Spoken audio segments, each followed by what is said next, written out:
Hey, hey, hey, hey, ya, hey, hey, hey, hey, ya, hey, hey, hey, hey, ya, hey, hey, hey. Fly, fly, fly, fly down to, fly down to, fly down to the res.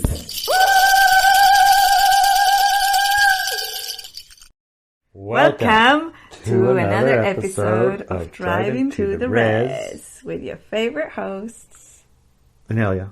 and Larry. Well, that's a big car we got.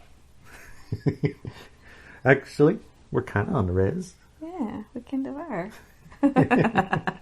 Our own res. Yes. By our old res. Yes. Next to our other res. Yes. Yeah, we are a bike ride away. Yeah.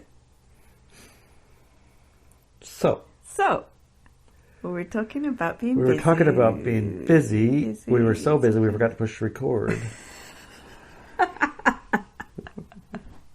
10 minutes in, like, the screen shut off. It was actually 4 minutes and 12 seconds in.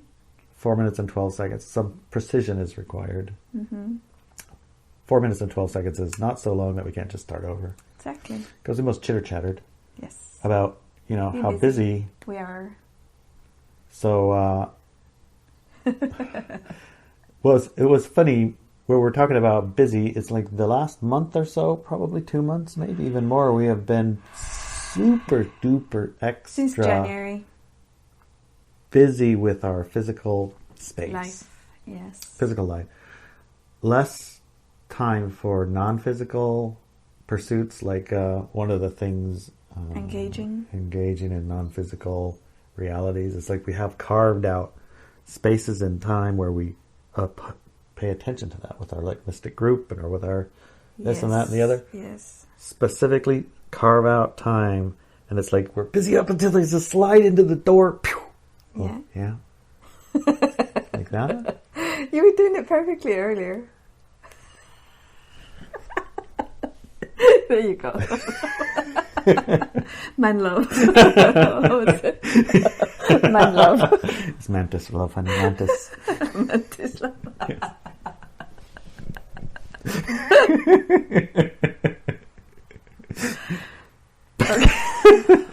You have to listen to the first episode of the second hour to get that. And if you're in audio, we were doing love signs with our hands, and Larry used his arm because he can't do the hand love sign. All right. Okay. So we're busy, then slide in and do our hour or two of mystic space time, which half of is spent dealing with the physical parts of the small portion of but at any rate, it's like the very busy and occupied with Gaia stuff, essentially. Yeah. Pay attention to me, not to that. Right. Kind of a thing. And so what we're going to do this hour is pay attention to that and not to this. Right. That's interesting, isn't it? Mm-hmm. Well, the reason is because that is what's pulling people to pulling away engage from this. to low frequency things. Right. So we'll exhaust that for a moment. Mm-hmm. We'll explain it, express it, how we see it. We'll get into a second hour where we can be a little bit even more meaty and a little more controversial. Wouldn't be the right word, but less reserved. And so the topic we're looking at is abortion. Yeah. Abortion. Yes. Yes. And don't sign off, because it's really important to realize that this is just another dynamic where polarization is being brought in to engage in us versus them. You as a light worker must not engage on taking sides. Period. Don't do it. And I don't care how many times you've been told that abortion is good or that abortion is bad. Irrelevant. Just do not engage in this polarization. Okay? It's not real. It's made up. There's no context or meat or potatoes underneath it. And all the things that you might have seen that I only just found out about today, like there was riots and all sorts of things around it, it's all made up. Do not go there. We talked about how during this year and in the next couple of years probably also, there's going to be a lot of times when there's going to be engagements of polarization. Polarization is the dark light paradigm.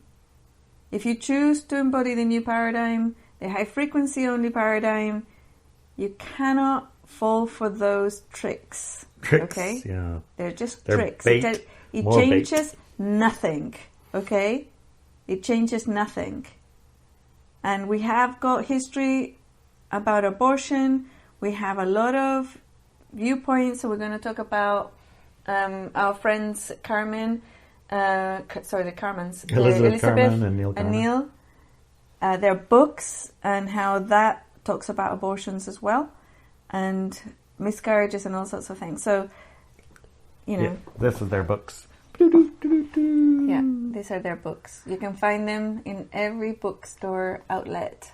And if you're so inclined, we have a few. If you are in the area, we can If you're give in the you a area, copy. or you can send the postage. You can mail it or something. If you send the postage, we'll mail it to you for sure.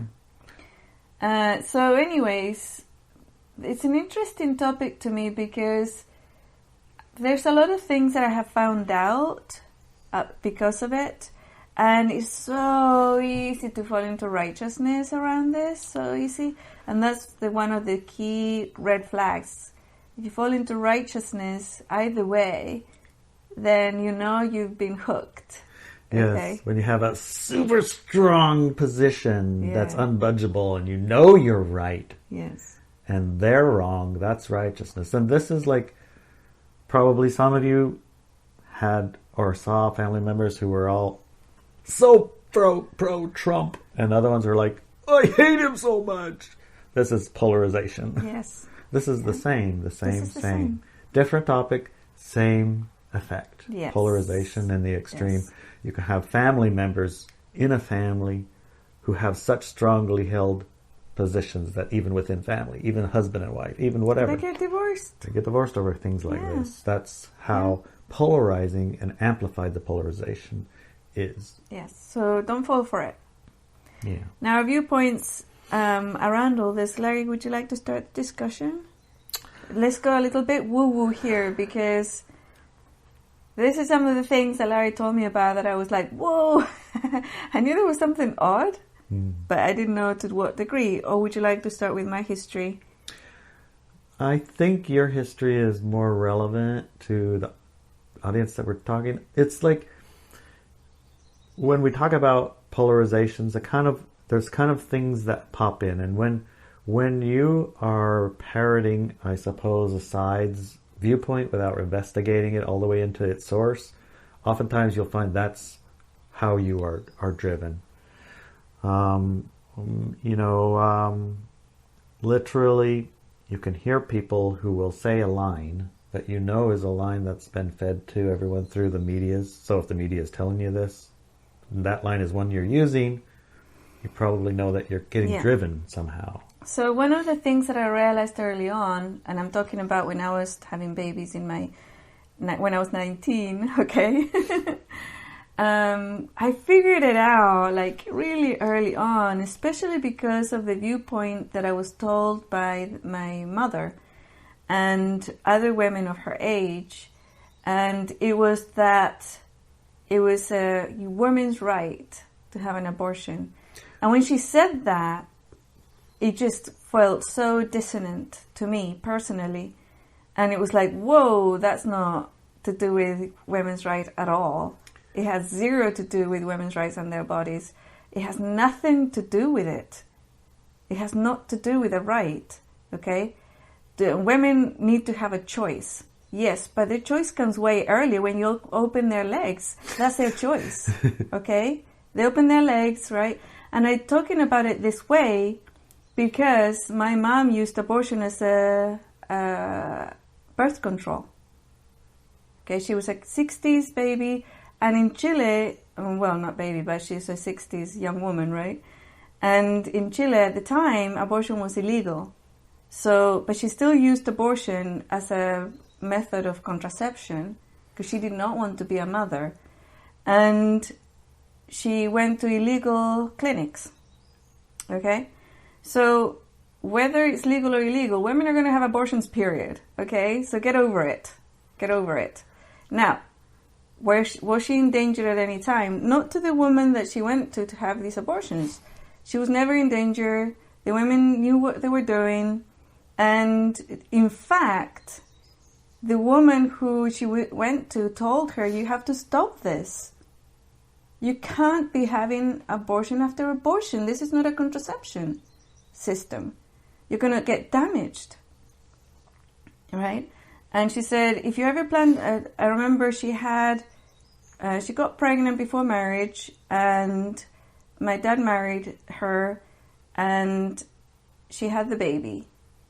And after that baby, she had 3 or 4 abortions in less than a year.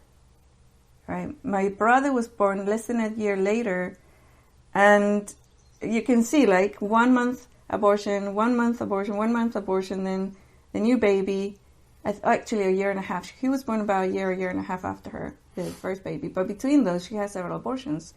And when she was pregnant with my brother, she went to the clinic again, and the woman said, I'm not going to do this. You're going to never be able to have babies again. If you carry on like this, you just can't do it. And so she decided to have the baby. And then she got the boy, and she said, okay, I'm good, right? So after that, and then she carried on, right? After that. And I asked her, because she was talking about these things, and I said, Mom, why would you use abortion as a contraception? I don't understand. And she said, because I couldn't tell your dad, no. I couldn't tell your dad put a condom on, because then he'd go off and fuck other women. Which he did anyways, she said. But I just didn't want to upset him, asking him to put a condom on, right? And she said, I tried the pill. I was in the trial for the pills, and they were like 1,000 times strong. And she got a stroke, she got a heart attack, she got thrombosis, she got everything trying the pill out. Didn't work for her. And so it was like really, really bad, very, very bad, the whole thing. And all because she wouldn't tell my dad, hey, put a condom on. So that was her choice. Yes, that was her choice to do that. Absolutely. But it wasn't like a human right. It was a choice, but it wasn't a human right. And it wasn't like she didn't have the choice because it was illegal. And yes, there's illegal clinics that kill women and obviously kill a lot of babies. And I've heard about those as well, right? Remember the John of God? Yeah. He was running a baby farm, parts farm at that. Baby parts farm. Using abortion, a pile of women to have, Yeah. So, there's darkness everywhere in every situation. Now, how did I come about if my mom was using abortions as a way to contraception form? Well, she tried to abort me 3 times. Okay? 3 times? 3 times she tried to abort me with a clinic that she had always succeeded in the past. Right? And at one point, a baby did come out. So I was part of a twin, right? And, but here I am, right? So this is part of that agreement thing. If you don't agree, it doesn't happen. What's the agreement of the baby as well? And sometimes babies don't need very long in the womb, right? So they choose a mom and a dad that's going to abort them, going to abort them. That's where the cosmic cradle stuff comes in. It's like there's always the agreement of the 3 parties, the mom, the dad, and the baby. Yeah, like in some of those stories we're reading the babies, like, yep, I came, I saw you guys weren't ready, I thought you would be, but you weren't, so I left. Mm-hmm. And I came back, this time I'm a boy, though. Right. Right, because now you're ready for me. Yeah. So there's all these aspects of it as well. I never felt a victim in my life, even though she would tell me about these things.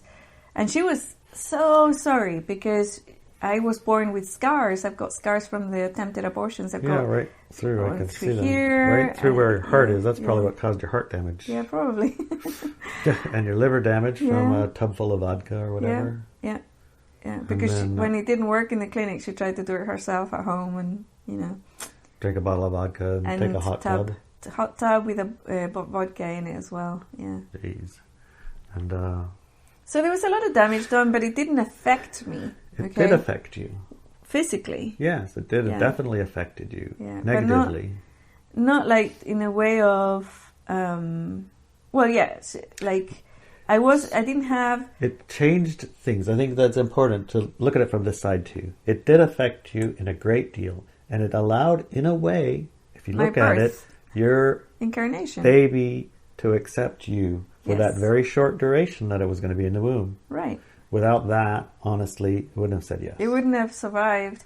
And it wouldn't have The said baby yes. body, my baby body, and the soul that it was at the time, had no plans of being born. They just needed some months in gestation, and that was all they needed. That's all and they wanted. That's all they wanted, and that's all they needed. And it was literally one of their last lives here together. Mm-hmm. So that's why they chose my mom.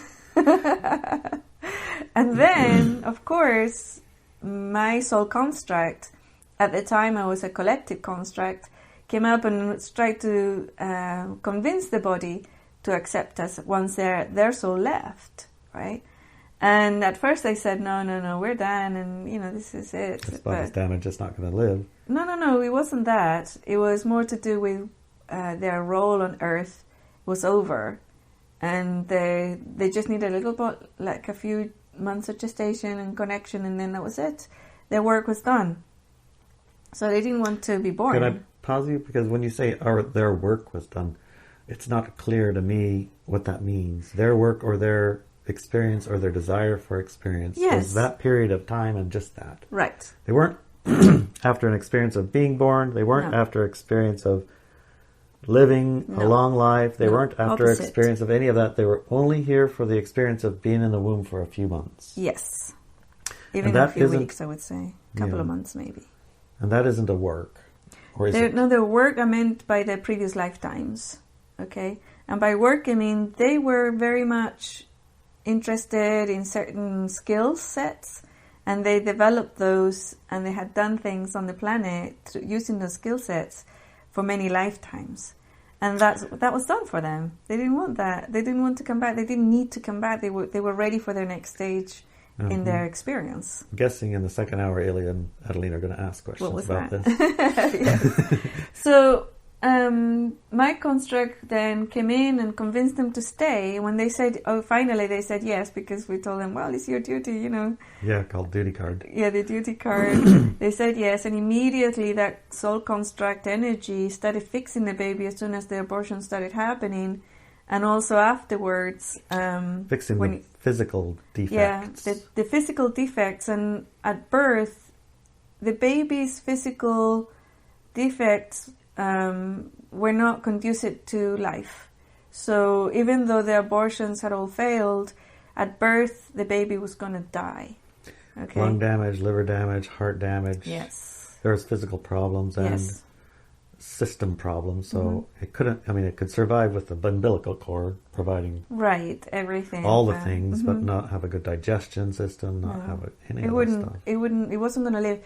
So when the baby was born, that's when the final fixes, and it was just fixes. It wasn't like health. It was just fixed enough to survive. Then the soul that was assigned to the body, not assigned, they chose each other, left. And then my soul construct came in, but by agreement of the physical body. And then it was like keeping it alive. Once you have a physical body, then there is the tendency of a physical body to want to stay alive in spite of this physical body wanting to My not. body didn't. It's like a conflict. There's a natural tendency they stay. Yes. But there's also yours desire not to. Right, because it was ready for the next stage of their experience, and it wasn't in a physical body, human body and stuff, right? Right. So it was tough to keep her alive throughout the years. Tug of war to keep it. Because she refused to eat, for example. She wouldn't eat. Yeah. Until age 19 or something, when I got pregnant, I had to eat. And it wasn't like this, what's that called, with people sickness that they don't eat? Bulimia. It wasn't whatever. one of those. It literally, from a baby, she just refused to eat. Didn't eat much food either. It was mostly life force that she would, pull in. But anyways, apart from that, that's the history, right? And the other experiences that I had was my own pregnancies. I had 8 pregnancies, but I had allegedly a medical condition that meant that I wouldn't be able to carry a baby to term. So I miscarried 4 babies, and I carried 8 to term. Well, No, sorry. I carried 4 to term. I miscarried 4 babies, and 4 made it. Right. But to make it, it was a tough job. I had to be extremely careful. 5. No. We kind of have one. Yeah, I don't consider... It's kind of... I didn't carry that baby to term. True. No. But you also didn't miscarry it. I did. Kind of. Yeah, I did miscarry that baby. But anyways. One of the things... I want to take a pause for a minute. Mm-hmm. This is a very emotional subject. We've talked about it in private a lot of times, and it does warrant consideration of the fact that we've talked about this before. So despite that, I feel a little bit emotional, but I can hold it together. But in the past, I wouldn't be able to. So we're not being nonchalant about this. I just want you to know we've talked about this before. Now you're making me cry. Oh, honey. Shouldn't have said that. It's important to recognize, because we're not robots, for crying out loud. Yeah, it is. And this is part of what this emotion is part of what is hijacked in this whole thing. Yes. This is the hijack, is this emotion having a latch and the latch being pulled. Right. So take a deep breath. Yeah. Hold on to your pretty stone. I'll take this one. You lost that stone. Where'd you put our other stone, honey? I don't know. It disappeared. It ran away. Here, you can hold it for a moment. No, good, thanks.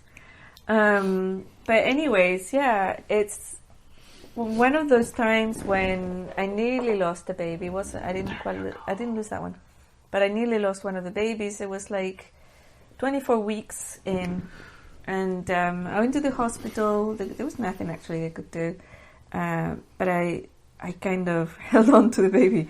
But I remember one of the nurses was really upset, and I asked her what's going on, and she said, at 24 weeks, even if the baby comes, we might be able to save this baby. We have the technology now in the baby care unit that this baby might be able to make it. In the past, she said, not so much, but these days, yeah. And the thing she said is I'm here with you in case the baby comes, so we can put it into these machines that might give it a chance to survive. But at the same time, I just came out of another room where the mom had an abortion, and she was 24 weeks as well, like you, and that baby could have been saved, right? And it's the same age, and it's not something that I can wrap my brain around, she said, this nurse, right? That the 24-week baby that we just killed in the other room, and we're here to do our best to save yours. It's the same age, and it could survive. I know that a lot of the babies have survived at this age. And I was looking at her, and she was really torn. She was really heartbroken, about this. And I remember from one of my pregnancies, a different one that actually also was born, at some age, the blood test came back, and it said that I had some sort of, the baby might be Down syndrome. And they wanted to do other tests to make sure. And I had the other test, and it turns out it wasn't. But I said, wait, what if the tests come out positive, then what? And the doctor said, then you can have an abortion. And I was like, what? So we did all these tests. Just to find out, right? And I know that you can research it. A lot of these tests come out wrong. They're not very good. And a lot of people have had abortions and their babies were perfectly fine. They were not Down syndrome. But apart from that, if somebody chooses that they really don't want that in their life, I completely agree, right? And if they want to have an abortion, if those tests come out positive, that's fine. I totally agree that you shouldn't go into a life that these things happen. But in my case, I told the doctor at the time, I didn't know, I was ignorant about this, and I was 20 or 21 at the time. I had no idea what we were doing. But actually, there's zero chance that I would have had an abortion, no matter what the condition of the baby was. I would have taken it to term, even if the baby had no head, I would have given birth to it and I would have held it while it died, right? So there was no way that that's what's going to happen. So after that, of course, I had several pregnancies that, like I said, some of them I miscarried, but 2 babies were born from those other pregnancies, and I had no tests. I refused all the tests because they were all about, you're going to have an abortion they come out positive. So I said no. And I refused all those tests because I knew me, and I knew that there was no way after I feel the baby inside me that I could abort it. I just wasn't going to do it. Period. So it's like, there's a lot of things like, It's like that test is for a purpose. Yes. And that purpose isn't what you think it is. Right. And that's the true for many tests. Right Yes. now we have, what is the Covidius Maximus is a word we can use? No. No, Well, let's not go there. Okay. Let's not even go there. The test thing? No, But because we're going to talk about this, all right? And I wasn't going to go there. when I figured out what these tests were about, I realized I'm not going to participate because it's irrelevant to me. Okay? It's irrelevant. I'm not going to do that, basically. Now, I've been told lots of times, and, I was brought up by feminists, and I was told many, many times by friends and relatives, the whole line about women's rights and everything else. Now, in the United States, it's a state thing. Some states are saying, yep, women can come here for abortions. Other states say, nope, women can't come here for abortions. And the women will have a choice. And like I said, they can also go to these illegal places, like my mom did. And some of them are good and some of them are bad, right? But don't use abortion as a contraception. It's just not right. And people say, yeah, but what about the little girl and she was raped and this and then the other? I can tell you from personal experience and having known all these women, I would say 99% of these women are using it for contraception. And yes, if there are certain cases, then definitely I'd say that those should be a choice. Like if somebody was raped, that should be a choice for the women. But those are very rare cases, okay? And if a little girl is pregnant, then yes, that choice has to be made for her or by her. Even at that age, I would say I would want my choice, right? Of how to proceed. And with regards to mental health, we have a lot of systems now that can help somebody through trauma. Plus also, it's like I've met women who have had other abortions. I've met women who've had babies from rape, right? And the results are so very different, right? The viewpoints of these babies are so very different, right? So, and their experiences are so very different.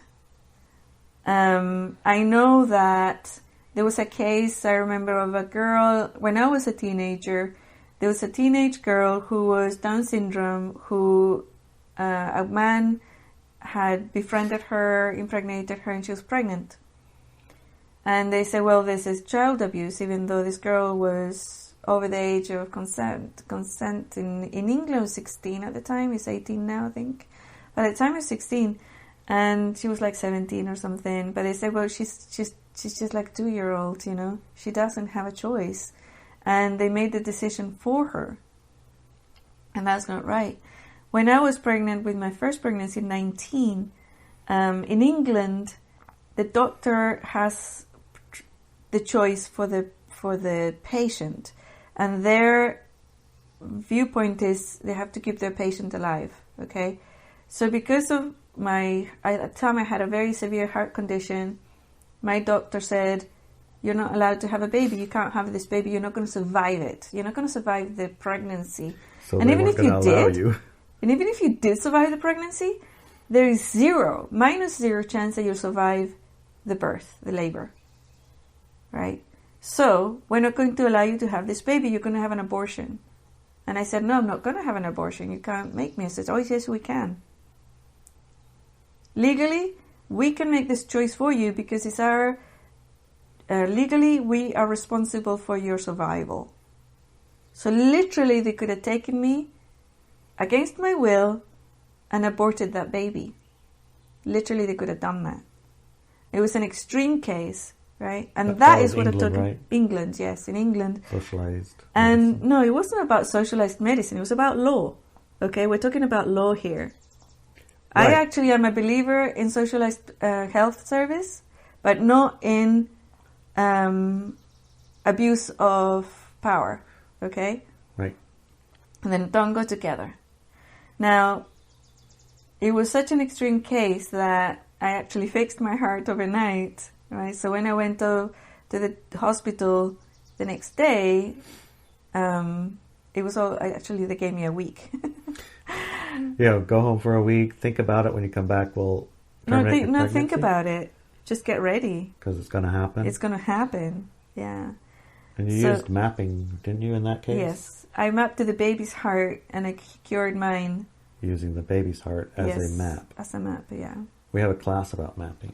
We do have a class about mapping, yeah. So if you want to learn about mapping, check it out.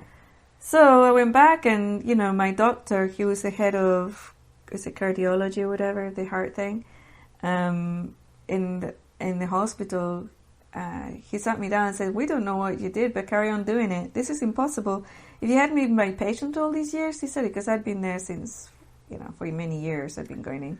Yeah, I remember when you were young, you would run out of breath when you try to go up the stairs. Well, I used to have heart attacks. They call mini heart attacks. They're called mini heart attacks. They're extremely painful. But they are a heart attack. They're called mini heart attacks. They're not. I mean, unless you don't stop, they're not deadly. But they hurt like crazy, and it's like somebody's choking you. And if you ever ate like a crisp or something really hard, and you swallow it without chewing it, and it hurts you all the way down, or like a whole ice cube you swallow on accident. Yeah. Like that. That's how it hurts. It's horrible. That's horrible. Yeah. Oh my God. So as a little girl, as a tiny little girl, before I even walked, I would get these my entire life. I used to get them, and I knew to stop. I stopped and breathe really gently, and then eventually the pain would go. And that's why I couldn't cry very, very much, because if I would get very upset and start crying, they would get one of these. So I would stop. Anyways. Going back to that choice point, even then, even though I did not have a choice in England because of the medical laws that were at the time then, I had a choice, right? So there's more to the world than materialism, right? There's other things that are happening here. And where do I stand about abortions? Free will, man. Free will of the baby, free will of the mother, the father, everybody. And even though I don't agree with women using abortion as a contraception service, because it hurts them, it hurts their bodies, it hurts their, obviously, I've met, so a couple of friends of mine, especially one of them I remember, she was in her 30s, and she still cried one date of the year because she'd had an abortion when she was, I think, 18 or 17 or something. She had an abortion, and that date of the abortion, she would cry. She was in her 30s, and she would still wonder about that baby, and she felt guilty, and she developed all sorts of psychological traumas and things, and eating disorders, because she had an abortion. And she thought about that and felt bad about it her entire life. So that damage goes both ways. So it doesn't, it's like, and one of the things is, if you make it very easy so that women can use it as a contraception, if you make it really hard and women still use it as a contraception method, what's going on, right? What's going on? And it's like, what are these things? Like the morning after pill, is that an abortion? If it's done literally the morning after, most of the time the woman is not even pregnant. But if she did she did conceive that night, and then the next morning or the day after that she takes this pill, I think it causes a lot less harm for her body, and energetically speaking, it's like not that impactful for the physical body elemental of the baby, of the mother, of the father, or the souls, or anything like that. But I was really surprised to see that it's not very encouraged, right? So women find themselves finding out a month or two later or whatever. That they could have and didn't know. Yeah. So all these things to be taken into consideration. So I was always wondering, why the big deal? And why was it lied? Why were we lied? Because when my mom talked about it in those terms, the women's right and this and this and the other, and I could see the evidence being contrary to that, I became suspicious, but I never looked any further. I never took part in the dialogue. I would tell women, try, use condoms. It's better for you than having an abortion, dude, right? So, and it's not just about that responsibility, but also the other part, like I said, if the woman has been raped or is a little girl or other things, those are very specific cases. And in those specific cases, I think that there are grounds for them to have abortions, right? And also for like ectopic pregnancies, those are not abortions. There's a medical procedure to save the mama's life, right?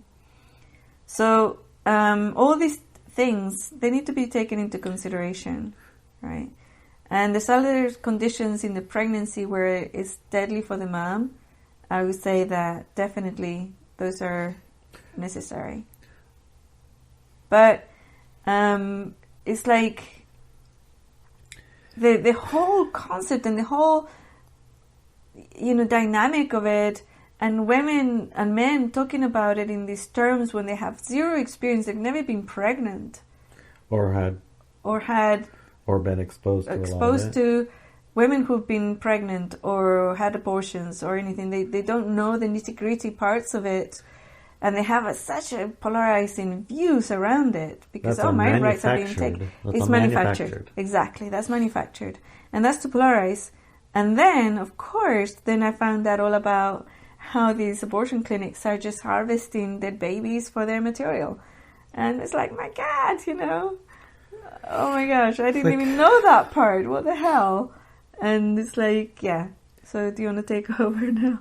It's polarizing indeed. It's polarizing because, morally and ethically and in all sincerity, all of us, most all of us listening, and certainly to this point, have the same set of light frequency. Similar in that we want and assume people's making these choices and decisions and processes are using their moral aptitude, maybe even their expanded sense of awareness, to have a conversation with their baby. It's like, now's not a good time for us, and whatever. Or, it's not just a decision taken lightly, and only in a case where we're in all agreement. And, we basically think about it as these two individuals, or three, the mama, the father, the baby, together making a decision to continue or not to continue. And this is kind of known ahead of time with the baby, kind of not, kind of like part of, let's check it out, how's things, what are we going to do, things change, we should change it, up to a certain period of time where the conversation works. And when a decision is made, it's almost always keeping the baby, and there are rare occasions where the baby and the situation, it's best for us not to continue. Right. And in that case, the way to terminate that pregnancy is available. It doesn't even need to be medical. It can be herbal. It can be... Yes, exactly. There are morning after pills. It can be all of these things. It can be spontaneous. Yep. This conversation is one that many babies have had. Yeah.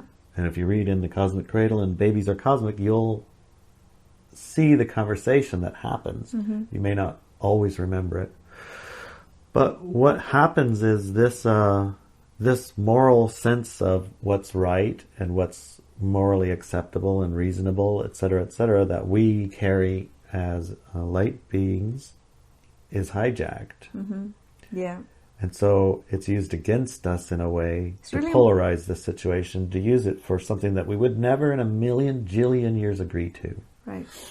The polarization of the viewpoint, that's what we have to be aware of.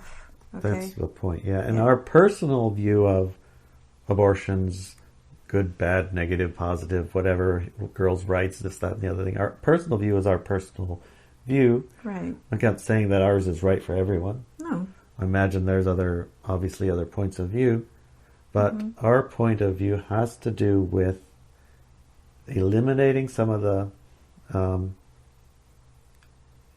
separation between there's no communication between a mother and a baby. Like, they don't talk to each other. Yes, they do. They do. That there's no choice that the baby has in this decision. And there is a choice the baby choice. has in this decision. Yeah.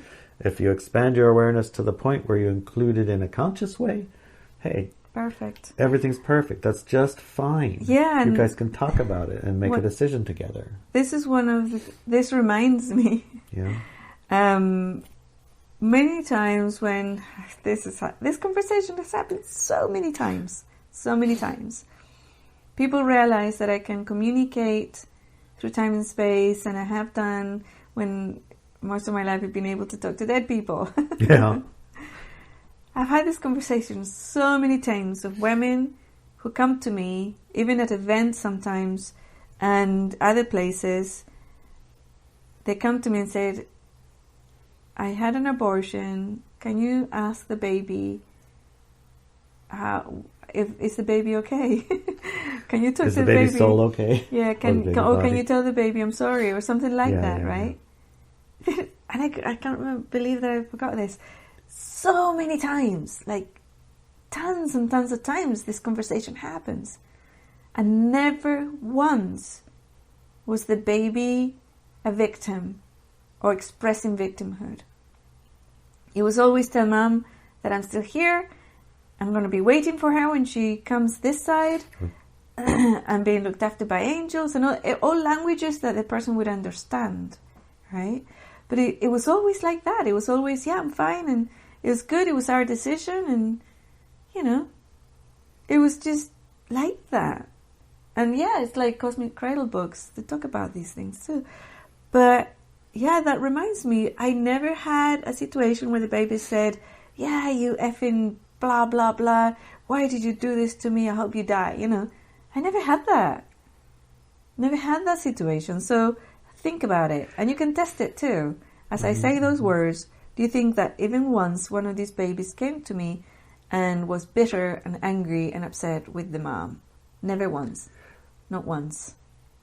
Those are moms that came to you with that feeling, though. Yes. Have you talked to moms who maybe they were in throes of drug addiction and didn't want to have babies and used it as birth control, and talked to any of their babies? Not in throes of drug addiction, but... Or ones who wouldn't come to you and ask or feel remorse or feel anything like that? Yes. So there was one woman. I didn't meet her in person, but I did wonder about the babies. Yeah. And she was a woman who was from Birmingham in England. She was the girlfriend of one of my best friends. And he came home one day and said, I broke up with blah, blah. And I said, what the hell, what happened? Because, they were like this, right? And he said, she went and had an abortion and she didn't even tell me about it. And I said, whoa, like that's deep, man. I'm so sorry. And he said, well, that's not it. He said, I found out and she told me that she's had, since she was like 16 and she's having sex, she's been having multiple abortions every year. She uses as contraception. And I thought she was on the pill and that's why we weren't using condoms. She didn't even ask me. And she's had multiple abortions. And I just can't handle somebody like that. I just can't do it. And I was like, whoa. And I remember at that time, I was like 15 or 14 at the time. Wait, no. I was 17 because we were the same age. That's right. I was 17. And I remember tapping into that thinking, wow, that's crazy, right? I knew my mom had done that, but I didn't know that Other modern people? women, women my age were doing that, you know? You should know better right now. And I tapped into those babies, and they were all babies who had chosen to just be there a few weeks. Right. It's like, that's why they chose her. Because that would happen. But you see, where we're going with this, I think you understand, is that sense of victimhood isn't present in them. In the baby, you're right. But in this side of there, it is. Right. So on this side of that, it's a victim game. Yeah. On that side, it doesn't exist as a victim game.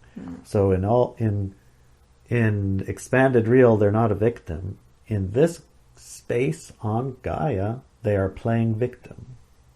I see what you mean. Yeah, because there's like the dark paradigm, you need victims and aggressors and stuff like that, right? Right. Yeah. Right. So it means that in the sense that we're speaking this place, there are victim games associated with abortions that are reprehensible, morally disgusting, and not light games. Right. There are terminations of pregnancy that are agreed upon consciously. That would be what I think I could consider a light choice. In other words, I don't want to come now. I'm going to not come. The mechanism, the tool to make that not come happen, it doesn't need an external something because bodies can terminate. They can. All by themselves when they can. want to, right? Yeah.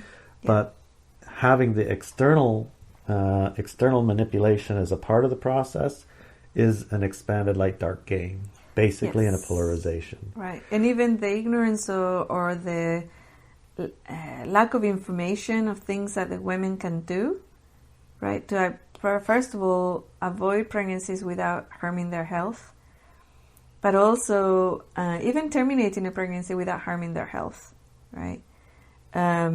Like you said, through herbs and things, morning after pill. But yeah, so it's like, and like right from the beginning when there's not such a huge consequence psychologically for the woman, because that's also victim-aggressor, right?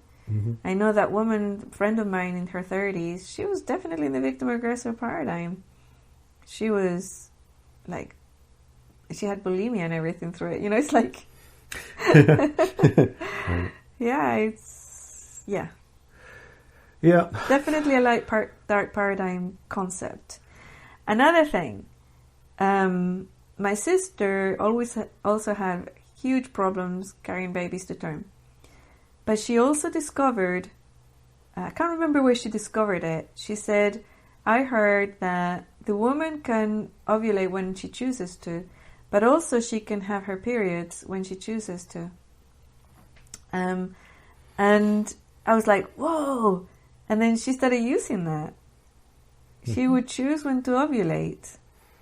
And it was like, whoa, dude, that's just beyond anything I could even imagine, right? Even me imagine, because I'm not that savvy about physical body elementals. But definitely she did that. And remember a conversation we were just having not too long ago about consciously choosing your baby. Yes. And having a conversation with the baby before and the, circumstances that baby wants to be born and the experience that you're willing to host with it. Yeah. A high frequency experience on the planet, for example, a high frequency baby who wants a light experience on the planet. Yeah. And have these traits or these considerations, that needs to be born at a certain month or a certain day or in a certain alignment with certain energies that support that. So the year, you might not be able to get pregnant for a few months because maybe you need to be born a Leo. Right. Or maybe you need to be born a Scorpio or something that or you need to is in manifest a alignment, really or good the doctor alignment or the doctor or the midwives. The laws need to be changed, Yes. or XYZ, or the husband settled in, or a million things. So the conception occurs when the baby is going to be thinking about the born part, right? Yeah.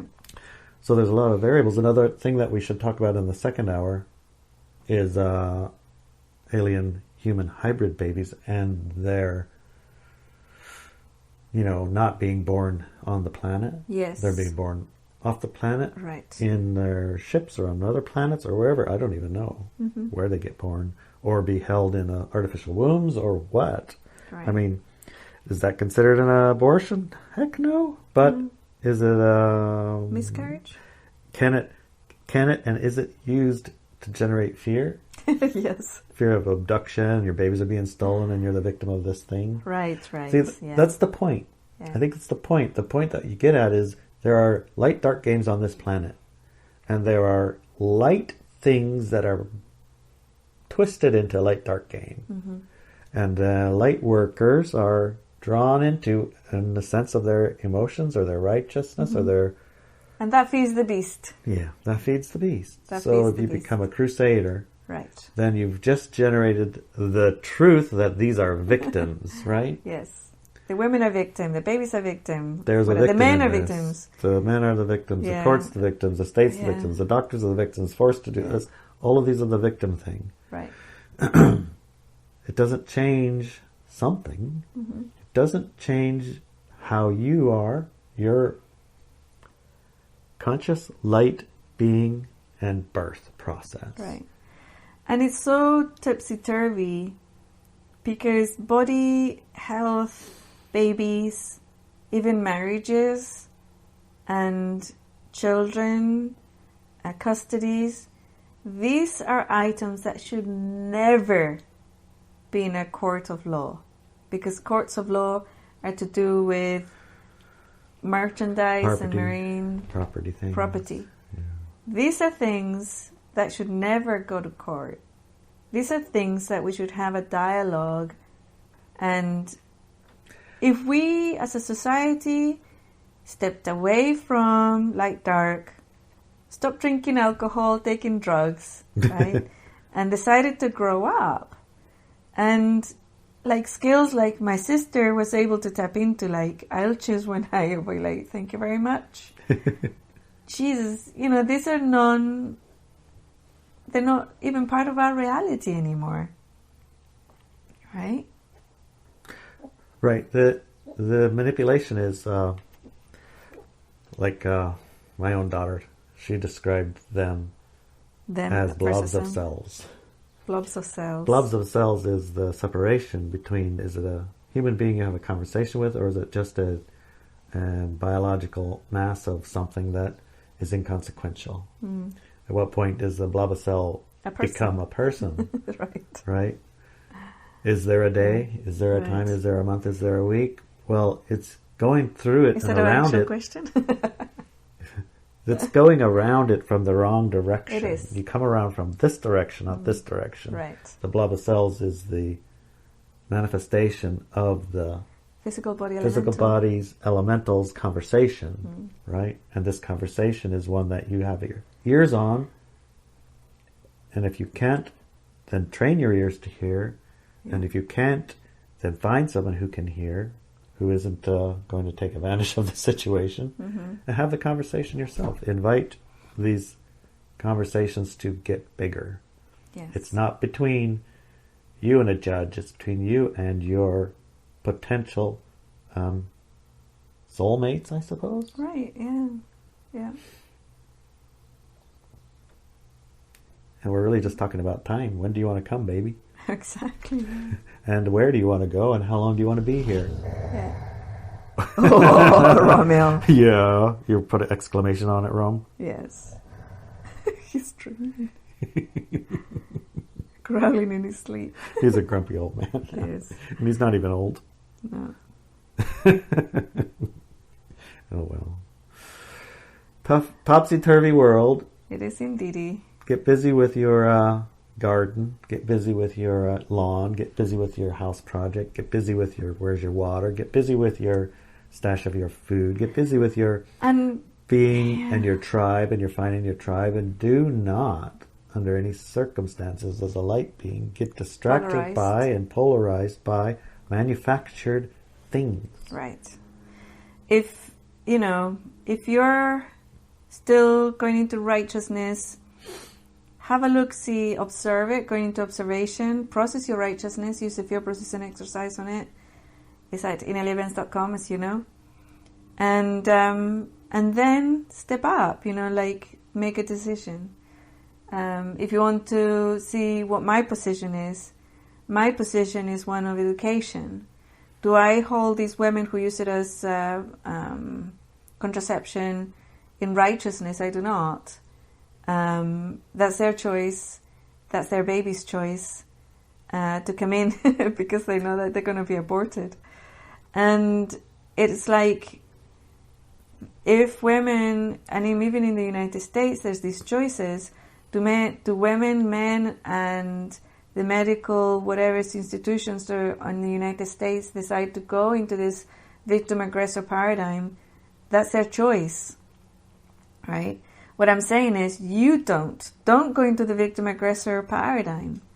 And it's like every situation is so unique, right? That how can you make a one rule for all? It's impossible. It's not like that. It doesn't work that way. And that's the ultimate in power over others. Right, honestly. It is, yeah. And the argument, when I spoke to my one of my stepmothers, actually, about this, who was also in the same viewpoint as my mother, which is like, it's a woman's body is a woman's right.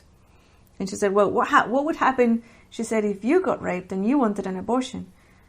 And I said, I started looking at it, and then I thought, well, it's like being raped in itself is like a victim-aggressor game of ignorance, right? You step into that victim-aggressor game, and I looked at that situation. I said, well, I would be very angry.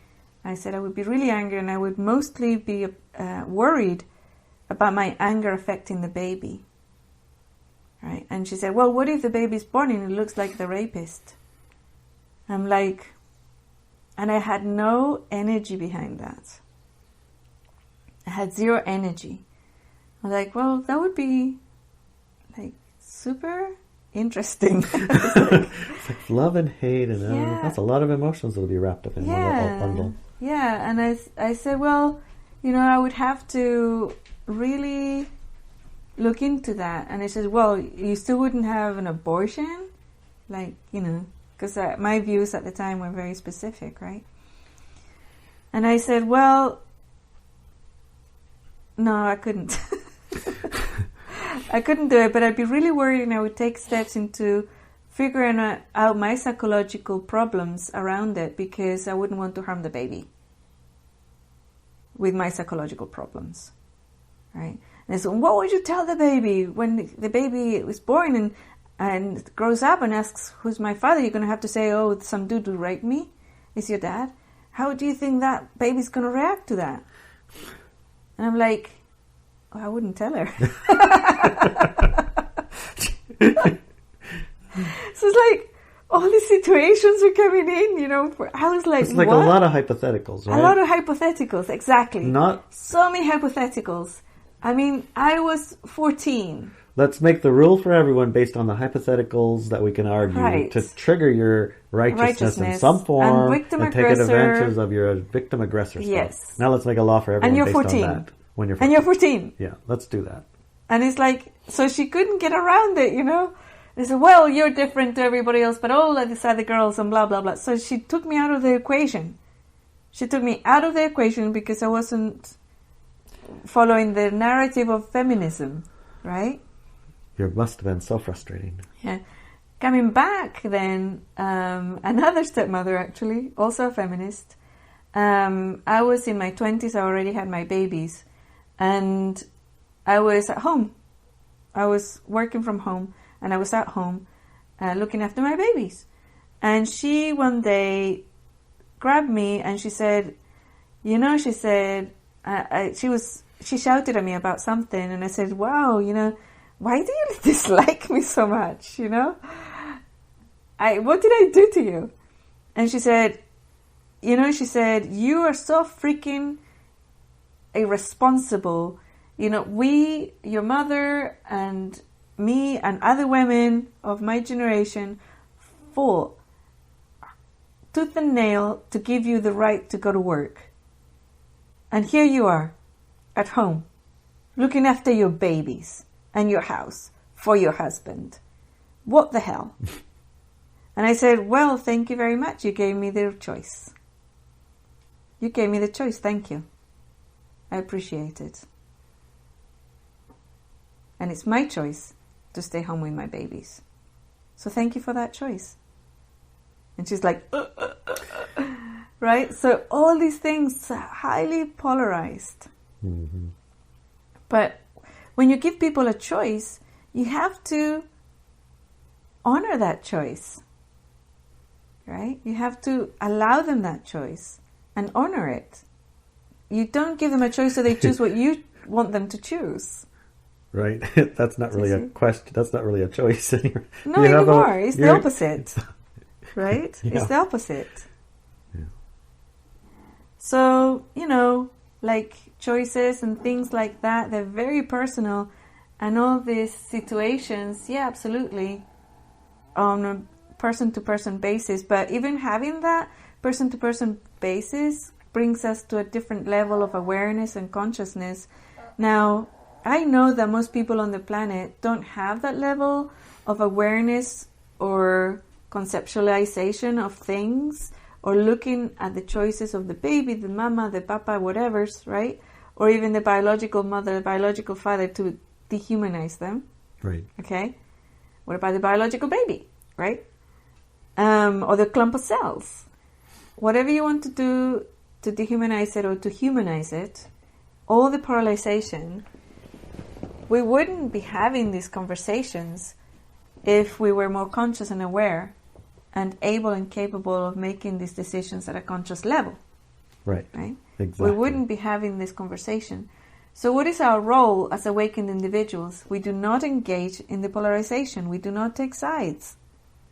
Now, if you're feeling charged around something that we talked about today, or even at the whole concept or the whole vocabulary and the whole thing that's happening in society right now, process that righteousness, process that anger, process that sadness. Because you mustn't feed the beast. If you become polarized, you're feeding the beast. You're choosing the light-dark paradigm. And that we haven't come this far to fall for to another. Jump off for this one. Yes. Yeah. Right? Yeah. We haven't come this far to fall now. I think one of the best solutions I have from I don't know about your perspective, but from my perspective, sorry for the mic part, reading this Cosmic Cradles and Babies Are Cosmic books. Best choice. Best choice to depolarize Figure it out. yourself and figure it out is listen to these conversations for a little while. Yeah. And listen to what's Elizabeth happening. and Neil Carman. Babies Are Cosmic and Cosmic Cradle, Spiritual Dimensions of a Life Before Birth. PhD. They spent 40 years or better, I think. Research. Very thorough research. And your experiences are even in there. Yes. My experiences are in there. Some experiences. Yeah. So if you want to spend some time in there, and then probably by the end of that, you will have divorced yourself in a sense from the righteous and the victim-aggressor paradigm associated with this topic. Exactly.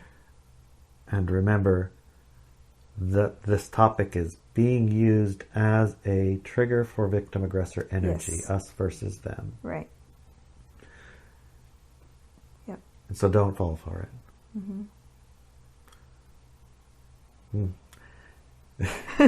It's tough. It's in a sense, it's a term that comes to world is like in this world, not of this world kind of. It's tough to be in this world at the same time. You are responsible for creating the one that we exist in now that doesn't have that. While we're halfway in this one, halfway in that one, we embody that one, the one that we're here to embody. Mm-hmm. And doing that requires us not engage in the other one. Yeah. But yeah, it's tough bait. Tough, yeah. Tough bait. We'll manage. I think in the second hour we can dive into some more specific like examinations of some of the more specific baits. Yes. And we can dive into some of the alien, some of the other world incarnational bases. And how is the material collected from abortion clinics? Where are they used? What does the abortion clinics actually purpose for? I mean, you know, there's some hot buttons. There's some hot buttons there. Hot buttons. And it'll be interesting to talk to Adelina and Inelia about it and see what their perspectives are from, you know, the questions they could come up with from where they were born and raised and what exists there. That's a completely different reality. It seems a different reality, but I'm finding it's not that different. No, it's not that different. No. Yeah. Actually, they even say the land looks the same. Yeah. Yeah. Anyway, enough for today. Go outside, enjoy your beautiful planet. Yes. Love you, honey. Love you, darling.